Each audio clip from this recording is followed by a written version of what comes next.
નમસ્કાર દર્શક મિત્રો, અમદાવાદ ન્યાય દ્રષ્ટિ સમાચારમાં આપનું સ્વાગત છે। સતત 3 ટર્મથી જે વોર્ડમાંથી ચૂંટાઈને હવે અમદાવાદના મેયર બન્યા છે, તેમના પોતાના વોર્ડ વિસ્તારમાં જ વરસાદી પાણીના યોગ્ય નિકાલની વ્યવસ્થા ન હોવાથી સ્થાનિક રહીશોમાં ભારે રોષ જોવા મળી રહ્યો છે।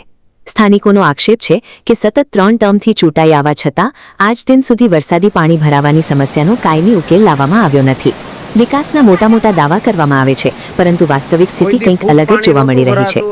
મેયરના વોર્ડ વિસ્તારમાં આવેલા Pujan society, Anila society, Premal society, Kripakant society, વિવિધ અપાર્ટમેન્ટ્સ તેમજ ભાઈકાકા નગર, થલતેજ, અમદાવાદ વિસ્તારમાં વરસાદી પાણી ભરાતા સ્થાનિકોને ભારે હાલાકીનો સામનો કરવો પડી રહ્યો છે।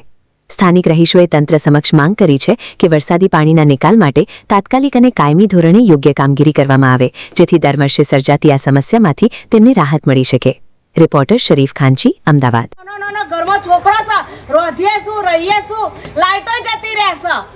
એમના ઘરમાં પણ પાણી છે। ઘરમાં આવ્યું, જો અમારા ઘરમાં પાણી આવ્યું, બધું આ ગાર્ડનમાં આવ્યું, ભોયરામાં આવ્યું। હવે શું કરવાનું? સાજ્યા લઈએ, હાય હાય નરેન્દ્ર, હાય હાય તારા છાજ્યા લઈએ, હાય હાય મરી જા। ત્યાં આવીને તો બધું રોશન વાળું ગામનું અંદર રહું છું, હજુ સુધી કોઈ દિવસ આ પ્રોબ્લેમ બન્યો નથી। આ રોડ નવા બનાવ્યા ને ગટરો ના કોઈ ઠેકાણા નહીં, કે નહીં આરસીસી રોડના કઈ ઠેકાણા। આવું તમારા કોર્પોરેટરો કરીને જાય છે, પૈસા જ ખાવશો એકલા। હાલના મેયરે પણ જોવા નહીં આવતો, વોટ લેવા તો પગે લાગતા હોય છે બધા। અત્યારે જો ઊંઘી જાય છે બધા, તે આવતા નહીં।